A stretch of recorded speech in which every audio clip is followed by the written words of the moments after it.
can only watch it for the first time once. It'll be interesting to see what we catch and what we don't. Did you ever play the video game Mass Effect? This is where Babylon 5 is becoming Babylon 5. That was great. I love that. 100% completely accurate, definitive ranking of Babylon 5. I love it so much. We're officially into it, Jeff. The year is 2025. The name of the podcast, Babylon 5, for the second time. Welcome to Babylon 5 for the second time. My name is Brent Allen. And I'm Jeff Akin. Brent and I used to be Star Trek podcasters, and then we watched Babylon 5 for the first time, and that changed everything. This time now, we're watching this incredible series for the second time, picking up on all the things that we didn't catch the first time around. But you know what we're still doing? We're still searching for those sci-fi messages we find in the series. You know, those things that give us a hope that things can be better in the future, show us a mirror to society, or just tell us how we can be better folks to each other, how we can be better to each other. Those are the kind of things we're looking for. Heads up to everybody out there. If you have not watched this episode or any future episodes of Babylon 5 past this point, this is your red alert. This is your warning. This is your get off now, because from this point forward, Jeff and I are full of spoilers. We could talk about anything from any episode of anything within the Babylon 5 canon, extra canon, interviews, anything going on whatsoever. Everything is fair game for us to talk about this time around. If it is your first time, we highly recommend stopping right now. Of course, you don't have to, but we recommend stopping right now. And turns out we actually have a whole different show that you guys can go check out right here on the same channel, on the same feed. We didn't even change feeds. Go back to our first watch and join us for that, and then catch back up with us over here. And we'll look forward to seeing you back when you do that. But for everybody else, spoilers ahead. Today, Brent, we're going to be watching Grail for the second time. I remember my first time viewing of this not being great. I don't remember enjoying this episode very much. The two things that really stand out for me on reflecting on what this episode did for me was David Warner being absolutely incredible. Killing the role, playing opposite a rubber monster and making it entirely believable. And I remember having feelings about Lanier. What were your early Lanier opinions? I don't remember. Oh, I did not like Lanier. Okay, fair enough. Yeah. I think that's right. I don't remember Lanier being in this episode at all. Oh God. Not at all. I remember him like gross peanut butter all over it. Like it's just, he gets in all the cracks and doesn't clean up. And it's, yeah. Oh.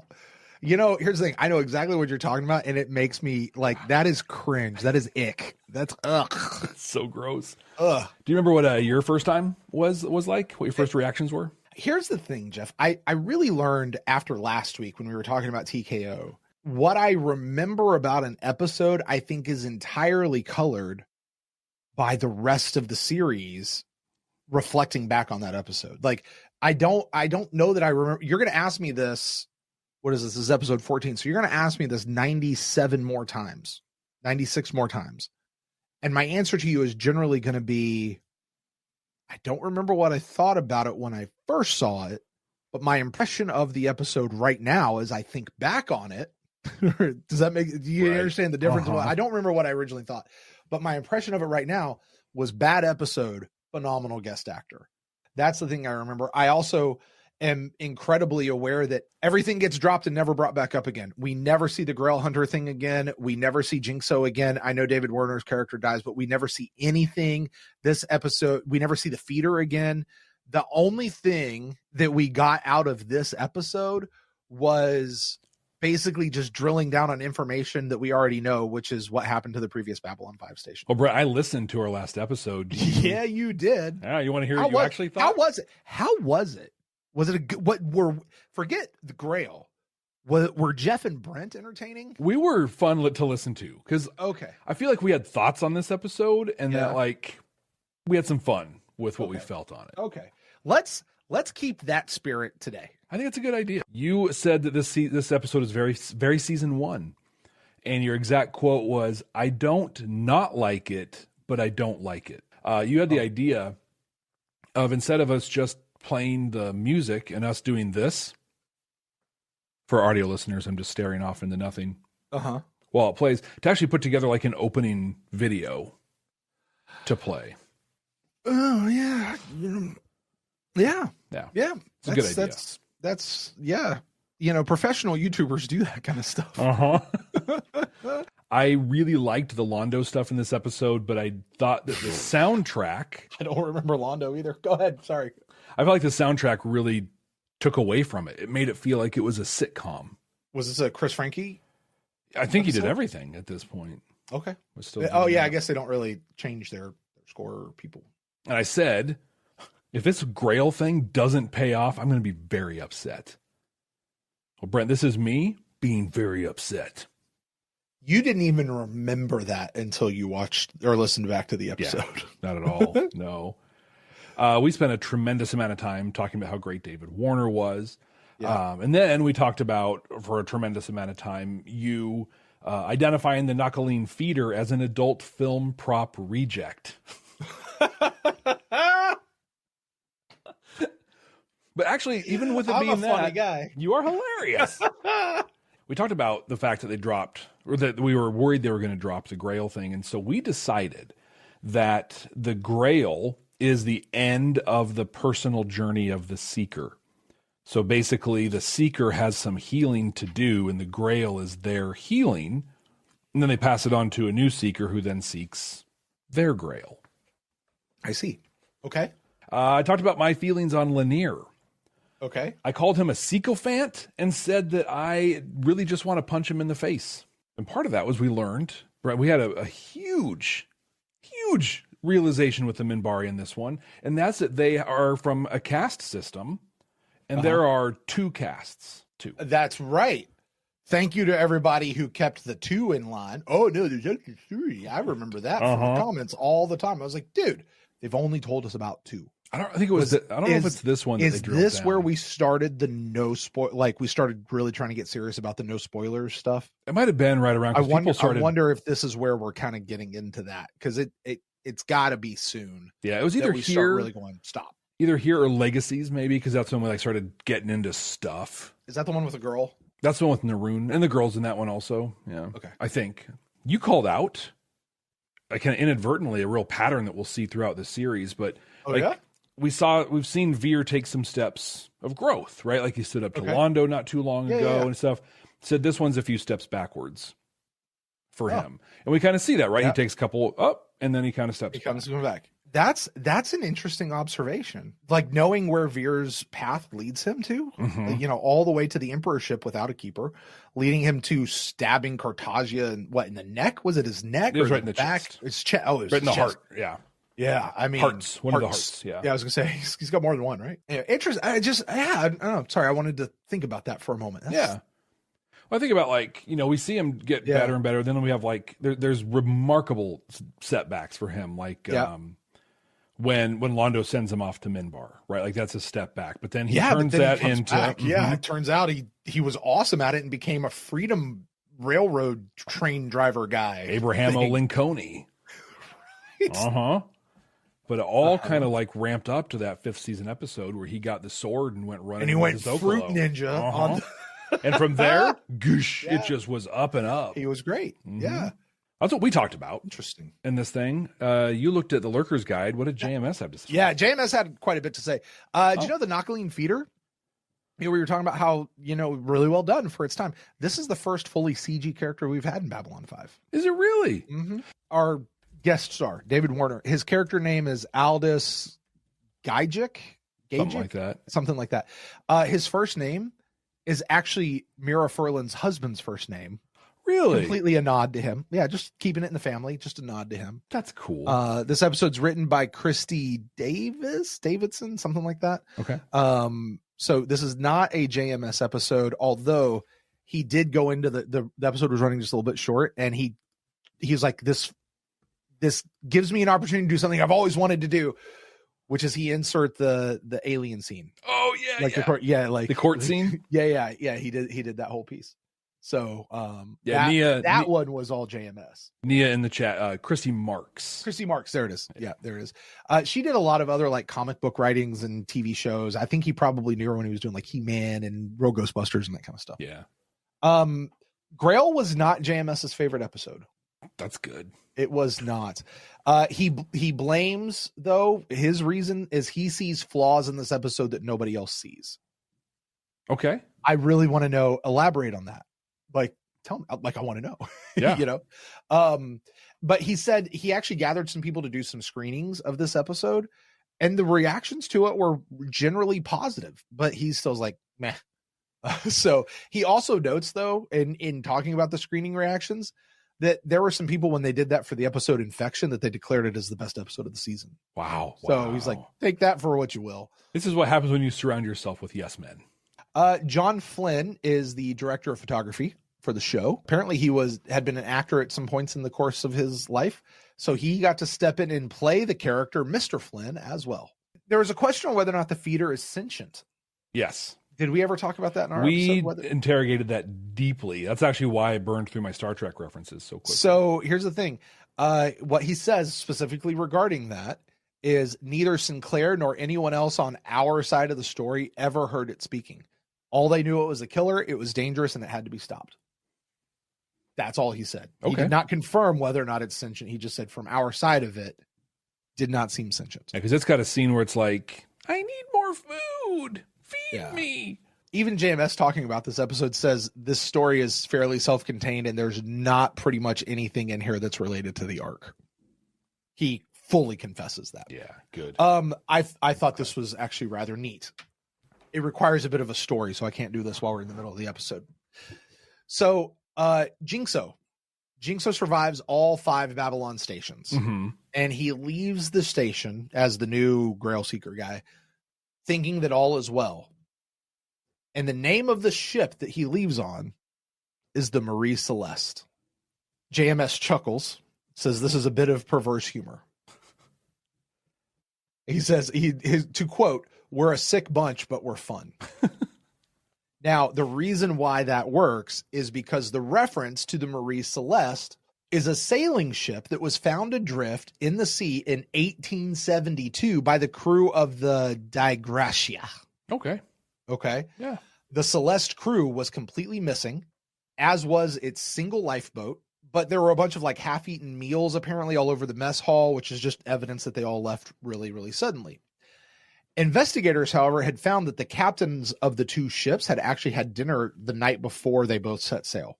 There was a lot of conjecture to say that the crew of the Gracia actually stopped and attacked the Marie Celeste and just killed everybody on board and threw them in the ocean. As you do. But they had no evidence to support it, so they had to let them go. So, you know, the Marie Celeste is a ghost ship where nobody survives. And now we're going to take Jinxo, who's leaving the station thinking everything's good, and put him on the ghost ship where nobody survives. Maybe that's why we never got a follow-up to this, is because Jinxo didn't make it off the Marie Celeste. Now, here's the other one that I found rather interesting, because I remember you and I having conversations about this quite a bit over several episodes, but I'm curious, Jeff, if we talked about it a lot during this episode. Did we talk about what a cycle is? We did. The time unit of cycles. Yep. Yeah. Right. What's 300 cycles? How long is that? What does that mean? Okay, here we go. At one time, they were trying to work out what a time reference would be on Babylon 5. One of the early things they talked about were cycles, but in fairly short order, they decided against it because it just didn't mean anything. Didn't mean anything. They had nothing. You assume it's the number of times the station spins around, but what does that mean? It doesn't. There's just nothing. However, it wasn't until after Grail had been produced that they decided not to use cycles, and they couldn't dub over the references. Oh, okay. They couldn't get the lips, I guess, to work. So they left it in as cycles for this episode, but they never mention it again. Well, they've mentioned cycles in past episodes. Yes. So, but it was here that they were like, no more, stop it. Draw the line here. And no further. Jeff, let's get into this episode. That's all we have to talk about. All right, cool. Let's go watch it. If you're joining us here for the first time, Brent and I are going to watch the episode right here, right now, and you get to join us. If you're on YouTube watching us, and you're going to see the cut up kind of reaction to the whole thing, and if you want to see the entire unedited thing with the full episode and all the cool stuff that we do, before, after, and in the middle, a little thing we call 63, 64, and 65. You can get that on our Patreon page at patreon.com/Babylon5First. It's the number 5 and the word first. With that, Jeff, let's do it. Let's get in there. Accessing file. Babylon Control, this is Transport Von Braun requesting docking clearance. Von Braun. Cleared for Von docking Braun. in Bay 7. Acknowledge Babylon Control. I like seeing what's her name, Ivanova, just sitting there in her chairs, like swinging Right. back and forth. Like, all right, whatever. You're good. Just listen. Once you're inside the station, don't fire your engines. Yeah. That goes bad, Don't run into anything. right? I'm surprised to see you here. Aren't you going to greet our distinguished guest? I wasn't informed. You will just have time to change, if you hurry. Oh, are we down below? Yeah. Avoiding me. Uh-oh. Okay, this guy comes back though, yeah? Yeah, third space, I think. Huh? Loaned Oh, you is it money third when you space? needed it? Yeah. Sure. Station security's been closing doors on me. I need to open up some new supply quarters. With that accent, Yeah, like, place. there's something really not good about You to know the ins happen. and outs. As a hillbilly born and bred, I'm a little offended. And I'm completely choosing it. She's Native American, right? Yeah, we talked Get quite a some bit Native about American that. representation. I remember that now, yeah. There it is. Dude, she's about to get slapped in the face with a tentacle.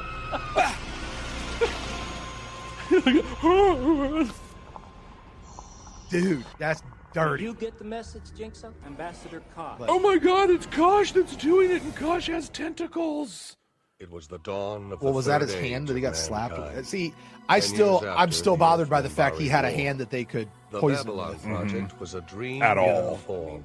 He couldn't get a job. It said David His Foot in the children were third shut right off from everybody under in him. That was town. good. Nobody timing. believed him. And that's why I'm here today, Your Honor.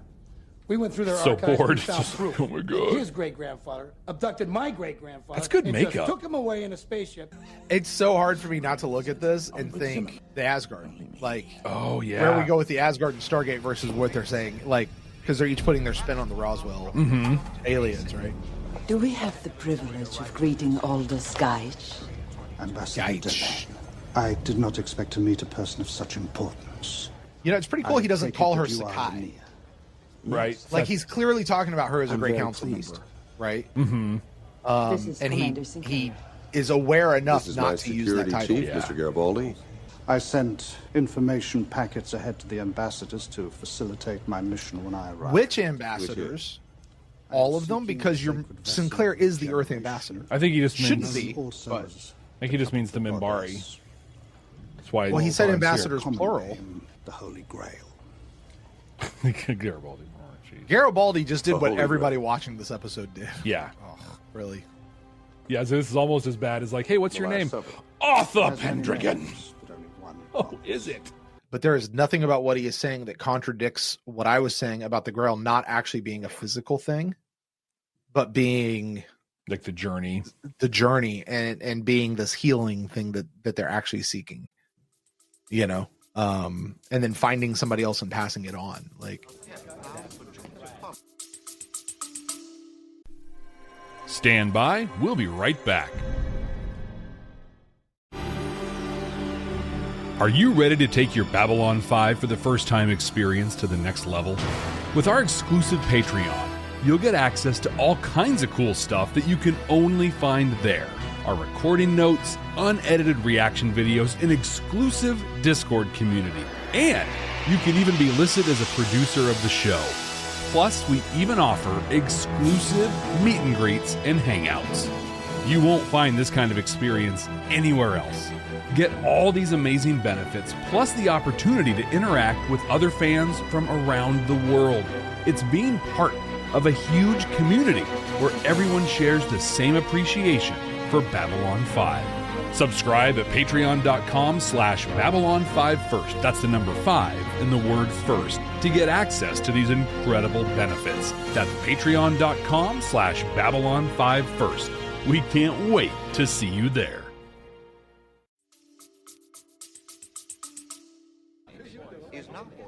he totally just pickpocketed him, dude. Uh-huh.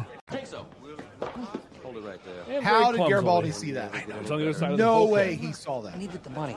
She was found right after the wipe, so there is a good chance. Doesn't she have a It looks tentacle like flop She's on lost her her face? entire life experience, so we'll have to retrain her from infancy back to adulthood. Now, it won't be easy. Just got the word. Did you ever read Another the book lurker Flowers for in his Algernon? brain mouse? Yeah, way back. Make me a happy man. Didn't- Let me clean out down below. Kind of the If I thing. put all Didn't my they shoes on, I could wipe did the out show 9/10 called of Char? the Was it crime rate in Charlie? one sweep. The Most of them adaptation are of just that? people with Was nowhere it? else to go. I think They maybe. come here I'm looking aware for of a new life. This is where we really actually get introduced to the concept of down below. Miriam running deer. Is it? Okay. Because he just kind of explained why people end up down there. Yeah. And if it is? This soundtrack right here that I'm listening to, or sound effects, or whatever this is very Space Mountain-y. It really is. It's very space. It's very. We don't know what the future is going to be like, so let's make it this. Put me in jail. Make me clean the methane toilets. I don't care. The methane It's toilets. the end of the Jeff, system, and every man and we got to talk about what the hell a methane toilet is. Methane toilet. Methane is the gas that eats at your. What is a methane toilet? I guess it's probably what the Pomeroy use. It's the only thing I can think of. That's gross. So yeah. Hey, that's gross. Put this stuff that smells like methane into the methane. Ooh.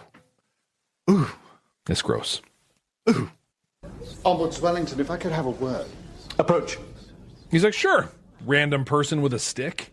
Right. Come on up. 240 cycles left. Counting down the cycles. It's a good thing to do that right in the middle of the court there, Deuce. Yeah. Tell me, how did you get this Babylon curse? don't you get it? No, that's Did why you I'm ever wonder asking. what really happened to the Right? first 4 Babylon stations? I did. I don't have the curse. I am the curse. I remember thinking this was going to be like some big revelation. The firm's still owned by contract until the You know, station for this was finished. being this I guy's took leave a first second time, IMDb and that credit, station was sabotaged. he's not doing And awful. when B3 blew up, well, No. that's Here's when the got thing. the I name don't. Jinxer. I don't think he's When I went playing to work on B4, poorly, I didn't right? take any leave. I was there every minute until we but finished it. David Warner is just. As I was leaving in Yeah. the shuttle, I looked back. The I mean, he's wrong playing the man character should as it have was thought you written. lucky. Like, How do you figure? to have escaped the worst. And I each love time, this. that's a Just very reframe that whole lucky thing. man. Perhaps each time you were exactly where you were meant to be. I never thought of it like that. Yeah, well, that'd be $140. I don't Yeah. accept insurance. I understand how you feel, but you Look at can't it. post David security Warner men just everywhere stood- to sat catch there, Deuce in the act. didn't You need to move. find another witness. and just The word gets out about Miriam, I've got as much It chance of killed doing that. Turned up a quasi-sentient beast called a Nakaline. Quasi-sentient. Under heavy quarantine in the Centauri sector. I do love that he's In the casino. in the casino. Yeah. Sinclair, my good friend. I'm almost disappointed this set went For your away. drink, perhaps. I'm looking Yeah. for some information on a life form in Centauri jurisdiction. A Nakaline feeder. Yeah, I'm just randomly curious about this. This taking somebody else's drink. It couldn't be. Here? So you It is my made a sorrow pretty to tell you huge that it- proclamation about Michael O'Hare in this episode. You said, Oh, no, yeah, you. I said a lot of stuff about Michael O'Hare around this time, and it's not a lot of good. Go ahead. yeah.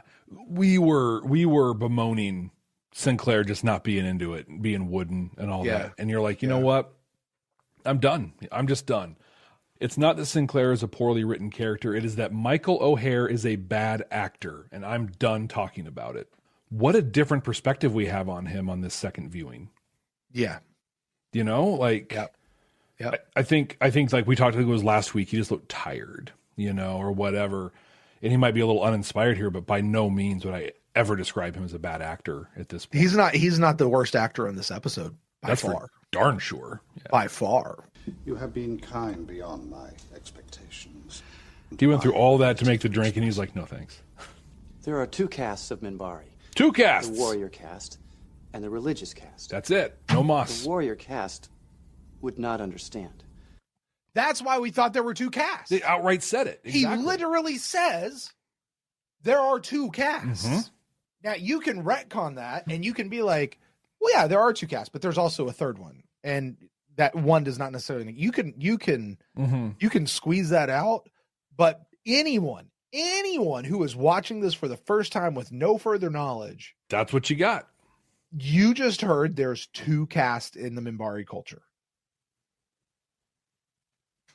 And that's the information you got to go on. Mm-hmm. That's the revelation from this whole episode.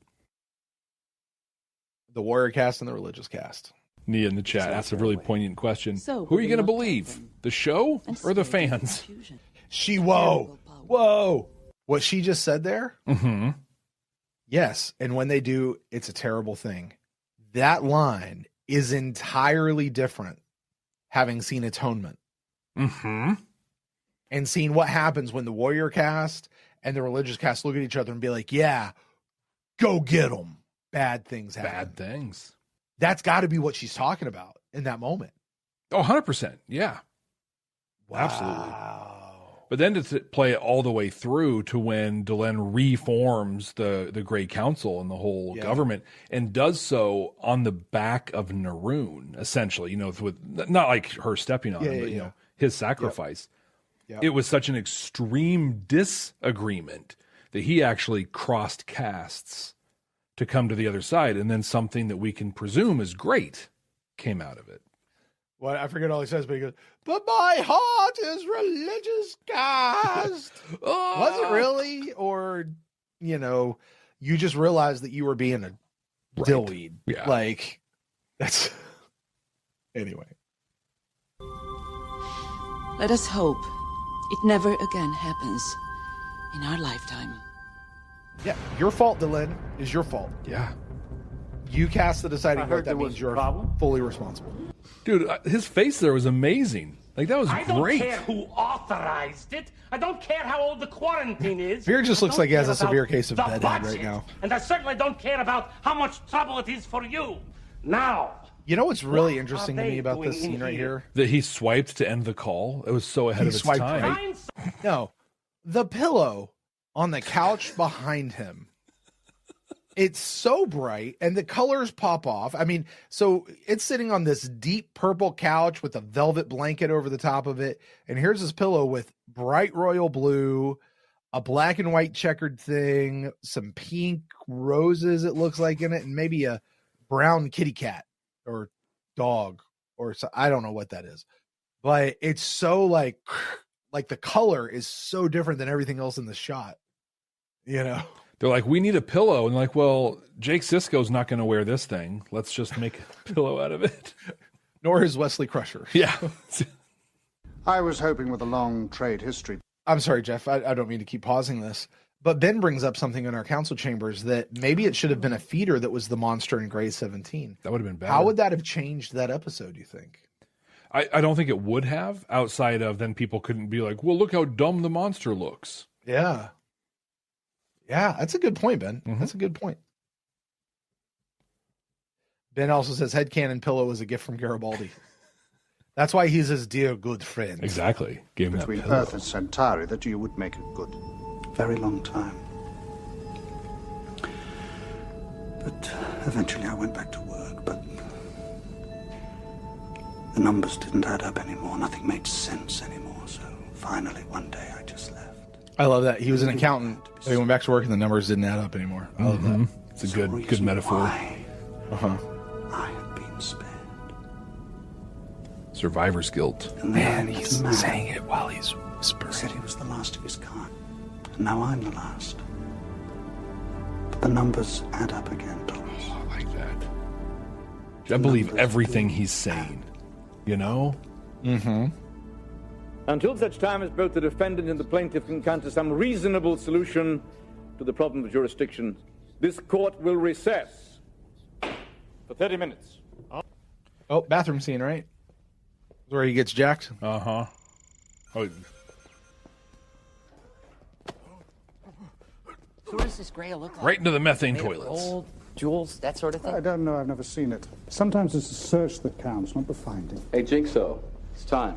I have 82 cycles left. He's got a big A stick. Y'all better leave. Get lost.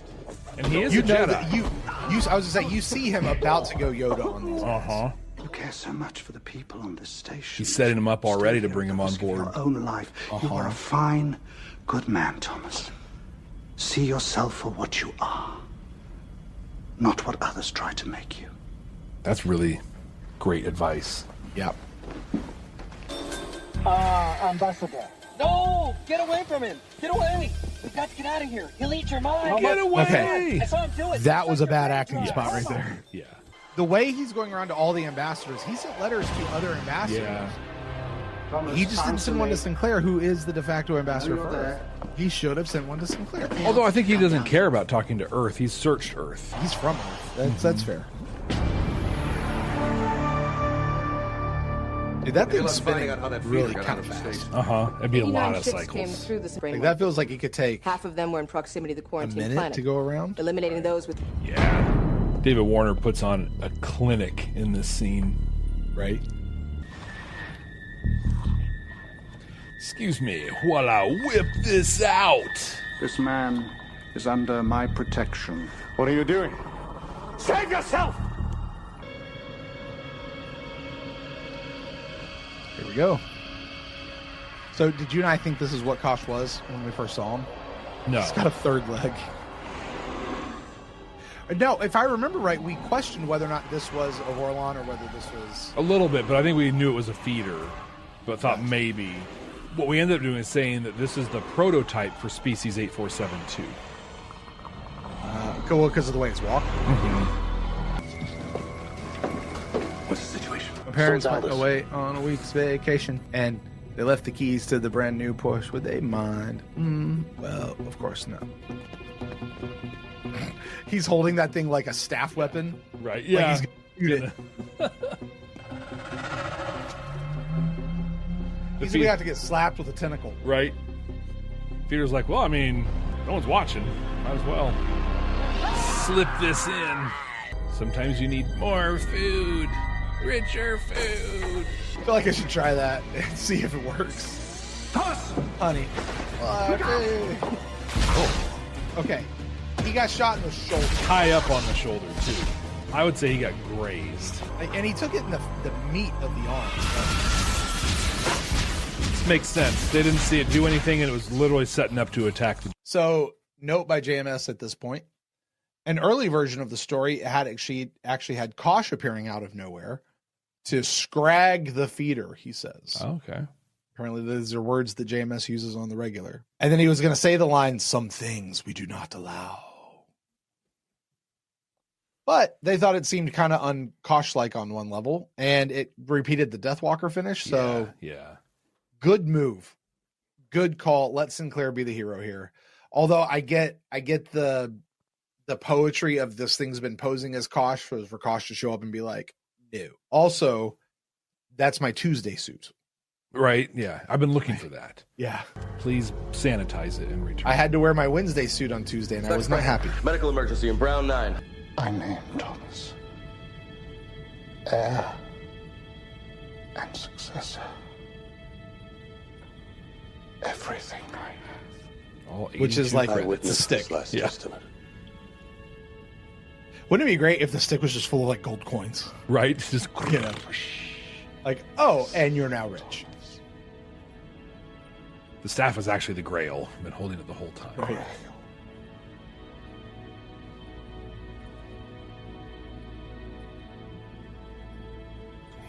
That's a pretty peaceful way to die from a PPG shot. Yeah. It's very calm. All this. Well, I mean, when you get shot in the shoulder, it's just an easy way out. That's how I want to go out, really, is being shot in the shoulder. Totally. It's the way to do it. Yeah. I wonder how many people die a day on Babylon 5. I mean, it's a town of 250,000 people, right? Yeah. I thought Jinx was So people supposed to should be born every day and die every day. Yep. Like, that's a big enough population, right? Mm-hmm. Yeah, well, it figures. Also, you'd figure you'd have more than just an ombudsman. Right, just the one? Like, yeah. Like, you should have a whole courthouse system going on there. He looks like he's wearing his dad's suit. He kind of is.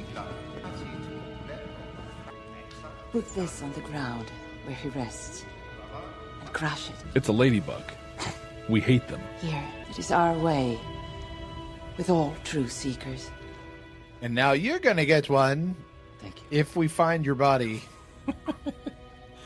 If we can salvage anything. Right. I wonder if Delenn has like gone to like bow her head and like her head bone like hit something. Good luck. She just bowed a little too deeply. For what it's worth, I hope you find it. Hey, take care, Jinxo. Thomas. Oh, look at that. I'm a grown up now. My name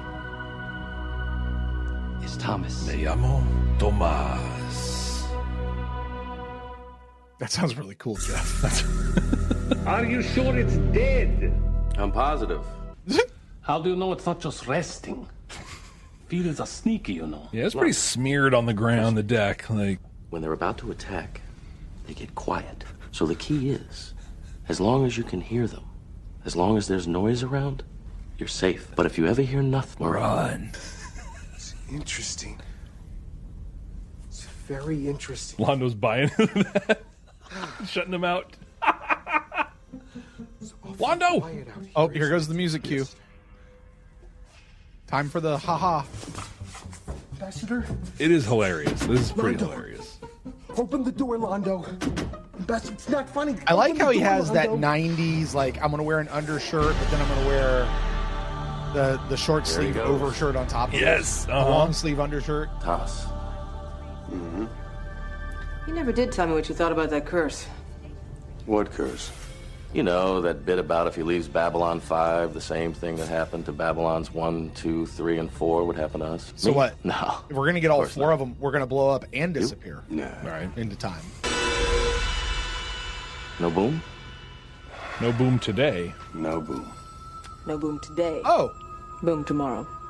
There's always a boom tomorrow. That one line right there justifies this entire episode. Look, somebody's got to have some damn perspective around here. Boom. Sooner or later. Boom! All worth it. The last 3 hours and 14 minutes. You know, she's not wrong. Sooner or later, even Babylon 5. Yeah. I mean, it was more of a... Yeah. Sorry to draw tears out there, folks, but... Well, Brent, that's it. We just watched Grail for the second time. Anything you want to touch on that we watched in that? You know, Jeff, back when we watched By Any Means Necessary, okay, we talked about how we would have just rather watched Star Trek mm-hmm. than that episode. We also talked quite a bit in our first response of like, I don't ever need to see this episode ever again unless I'm doing a rewatch. Yeah. That's how I feel about this episode at this point. I honestly came into this episode feeling this way. And if I'm being real honest, and I really wish that I was way higher on the second watch. I'm feeling the same way leaving this episode as I really kind of went into it. Like, I still think it's a fine episode. You could put it on at any point. Mm-hmm. David Warner is phenomenal. You know what I find myself saying coming out of that? Cool. I don't care. Yeah. I just like, How about you? I actually got quite a bit more out of it this time. Did you? So there's two sides. Two sides. I'm glad somebody did, Jeff. I'm really glad somebody did. Go ahead. I think on one hand, the first time viewing was maybe a little more exciting because we kept looking for things, right? Yeah. Like, oh, will this be something? Will this be something? And there is stuff they talk about in here that you're like, oh, that's going to be something. It turns out it's not. But I think knowing that it's not this time, a big part of my brain kind of shut off, right? It's like, I'm not going to look for those seeds or whatever. And I think that opened me up to like,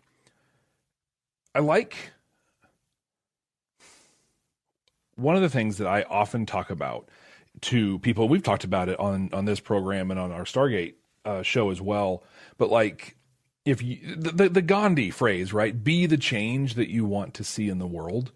You know, that whole thing, like just be the thing. That's what all those guys did. Like his presence alone made a difference in the lives of a lot of people. Thomas, most remarkably, but also if you remember the very first scene when they said searching for the Grail and Garibaldi rolls his eyes and then juxtapose that with the very last scene where he's like, hey, careful with that thing. Treat it with respect. Right. With the thing, like his whole perspective changed. And Warner didn't do anything. He didn't preach nothing. He didn't, talk about, the Grail this, the Grail that. He just was. He simply was, and he changed people because of that. Even the feeder, right? The feeder's like, okay, I can take this little countersuit thing off because you're cool. I liked that part of the show. I liked it. Also, I don't ever want to watch this one again. I'm okay. Yeah. I'm good. Did you get any other message stuff out of this one? I mean, there's the surface level messages, seeking and finding and respect and this, that. I've got to imagine we covered all of that in the first run. Yeah. And I don't want to rehash all that. Like everything that this episode is saying is so right there in front of you. Yeah, you gave this one 3 deltas on the first go. Yeah, really focused on how Aldos's whole thing was to lift the people around him. Yeah. And I think that's what we saw here, right? We see yourself for what you are, not who they think you are. And the line he said, my brother's burden is my own. That whole thing there. I gave it 1 delta. Mm-hmm. I said, it had some really great stuff about mentorship in it, but no real message. And I feel about the same. Like, there's that stuff in there, but it's not a message. It's just the story. Yeah. I'm going to stand by my 3 delta rating on that. Cause I do think there was a lot of messages. Were they intentional on the part of the writer, or were they just contained within the story? I couldn't really tell you. I don't know. I am just fully confident we tackled them all already. Yeah. Well, we are creating the absolutely definitive and objectively correct ranking of the second time viewing of Babylon 5. I'm going to go out on a limb here, and I'm going to read our bottom 5 for us. We have in number 14, last place right now, Survivors. 13 is Soul Hunter. 12 is Infection. Number 11 is Mind War, and number 10 is Midnight on the Firing Line. Brent, where are you putting Grail? Jeff, you're right to start at the bottom instead of the top for this particular group. So here's the question. Here's the old litmus test here. Which episode would I rather watch again? Yeah. All right. Let's start at the bottom and work our way up. Right? Survivors. Would I watch David Warner or Liana Kemmer again? I'm going to watch David Warner again. I would take this episode over Survivors. Okay. Soul Hunter.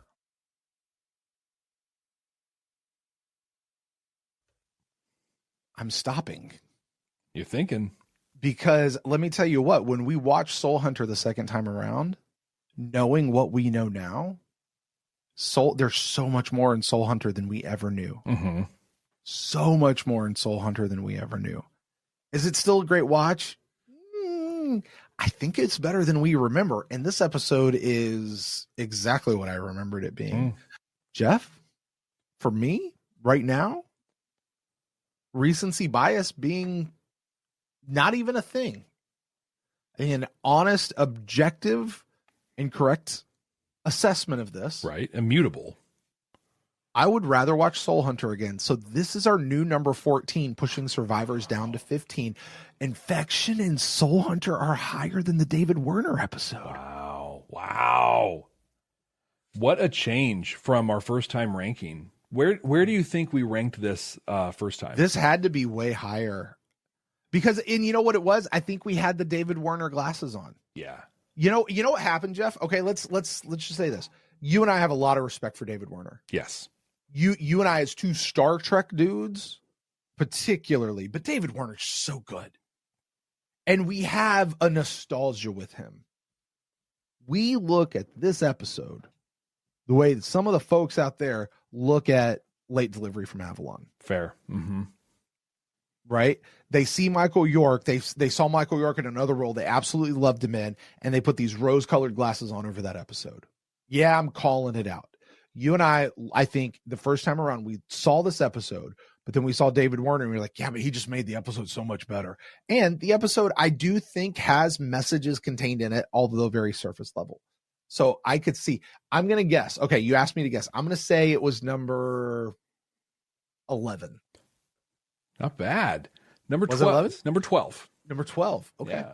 It was above Infection and Soul Hunter, Mind War, Survivors, Midnight on the Firing Line, Born to the Purple, and Parliament of Dreams. So we very, like, even from the stuff we watched so far, we had it very high up. Yeah. Now, but think of the switch here between this and By Any Means Necessary. We came out of the first watch of By Any Means Necessary going, I never have to see that episode again. I come out of it now going, I could watch that episode again. Yeah. Yeah. By Any Means Necessary was number 11 for us. So they were right next to each other. I also didn't like Signs of Importance a ton. Like, it was fine. I didn't like it a ton the first time we saw it, and it's our current number 1. Yeah. So. Yeah, and it ended at number 8 for us. The S&P did. All right, Brent, well, that's it for Grail. Next week, we're going to be watching Eyes for the second time. Do you, Brent, remember your prediction for Eyes? Yeah, let's see here. I said it was going to be a love story. Oh. This is like Taylor Swift. This is the Taylor Swift episode of season 1 is what it is. It's a love story. Somebody's going to be up to something, and basically it's like they're going to see somebody, like the first person walking on the station or something like that, and like the first person they see, they're going to fall in love because they take a potion or a alien thing that just does whatever, and they suddenly fall in love. Or I don't know, they crack out of an egg, and the first person they see they latch on to, and eventually you go on to become like a really badass X-Men. So I'm going to totally like just watch whoever the first person is on the station, probably Ben Zane, and be like, there's the love interest. Oh my word. This is the Ben Zane episode, and the Jeffrey Combs episode. Yeah. Yeah. He's not great in this one, but still. I got to tell you, I am really looking forward to watching this one for the second time. No, you're not. Just because, like, it was so over the top terrible the first time that, like, it's either going to be a fun ride or it's just going to be so bad. Either way, I think we're going to enjoy it. My prediction was that it was going to be an espionage episode. I think my exact phrasing was, someone will be doing some spying on something. Very specific. Yeah. Someone will be doing some spying on something for some reason, and maybe the message will self-destruct. Possibly. I used to be so much better at these general predictions. Had that kind of nailed. Well, next week we get to watch this memorable. If nothing else, you can say this is absolutely a memorable episode. We're going to watch it here next week. I sure hope you're here with us again, just like this week. If you are joining us on YouTube, please make sure you're subscribed. You've hit the bell so you see all the stuff that comes out. Comment down below and hit that little thumbs up like button. If you're on a podcasting app, hit the stars or the recommend or the thumbs up, whatever is on there. And if you're able to write a review, we sure love reading and sharing those. So go ahead and write a review also. If you're watching this on our Patreon, thank you for being here. We could not be doing this without you. So thank you so much. And a special shout out to our Council Chambers tier of Patreon that join us for our recordings and have been participating along with us here today. It's great to have you. And so with that, we'll see you here next week. It's been great having you. Hey, Jeff. Yeah. What's up, Brent? What's going on? Hey, so, we do this end of the show joke thing. Well, I've thought of a way we can make it better. Oh, thank God. How? We need to call David Werner, call his agent, whatever, and get him to come do some of these with us. Write them for us, teach us how to act them a little bit better. He would elevate this whole thing for us. He totally would. But Brent, David Werner passed away. What? Yeah, like 3 years ago. Oh no. Did we know? Yeah, it happened like during our first watch. We recorded this episode, and like we even had to put like a little thing at the beginning that, hey, we recorded this before we found out he passed away. So like we're talking about him like he's alive. So like as we were recording, he passed away. Man, that's heavy. Well, R.I.P. David Werner. Indeed. Oh man. I mean, we're not some deep space franchise. This station is about something. This one did not go the way I thought it would when I first started writing it.